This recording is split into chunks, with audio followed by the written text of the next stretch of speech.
নমস্কার বন্ধুরা, আজকে আমি তোমাদের আলু দিয়ে আলুর চচ্চড়ি রান্না করে দেখাবো। প্রথমে আলুটাকে আমি আলু ভাজার মতন কেটে নিয়েছি, কেটে ধুয়ে নিয়েছি। আর লাগছে তোমার কুচানো পেঁয়াজ, গোটা লঙ্কা, কাঁচা লঙ্কা আর টমেটো। এই তরকারিটা একটু টক টক আর ঝাল ঝাল হবে। কড়াইয়ে দিয়ে নিয়েছি সরষের তেল, 5 ফোড়ন, গোটা তেজপাতা আর গোটা শুকনো লঙ্কা।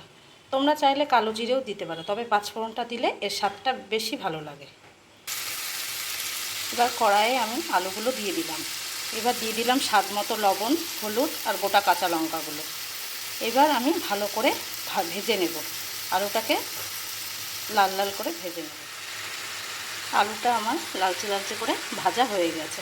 আলুটাকে বন্ধুরা খুব ভালো করে ভেজে নিতে হবে, ভালো করে না ভাজলে তরকারিটা স্বাদ আসবে না। ভাজা হয়ে গেলে এবার দিয়ে নিলাম আমি কুচানো পেঁয়াজ আর কুচানো টমেটো। এবার আমি একটু ভালো করে ভেজে নেড়ে চেড়ে নিয়ে অল্প করে জল দিয়ে নেব। পেঁয়াজ আর টমেটোটা আমার আলুর সাথে খুব সুন্দর করে ভাজা হয়ে গেছে। এবার আমি জল দিয়ে নেব। লাস্টে দিয়ে নিয়েছিলাম অল্প একটু স্বাদ মতো চিনি। ব্যাস, তারপরে কয়েকটা আলু খুন্তি দিয়ে ভেঙে দিয়েছিলাম যাতে তরকারিটা একটু মাখা মাখা হয়। ব্যাস, নামিয়ে নিয়েছি। এই রেসিপিটা বন্ধুরা তোমরা অবশ্যই বাড়িতে ট্রাই করো। রুটি, লুচি, পরোটা সব কিছুর সাথে খুব ভালো লাগবে খেতে, খুব সুন্দর লাগবে। অবশ্যই এই রেসিপিটা তোমরা বাড়িতে ট্রাই করো। আলুর চচ্চড়ি।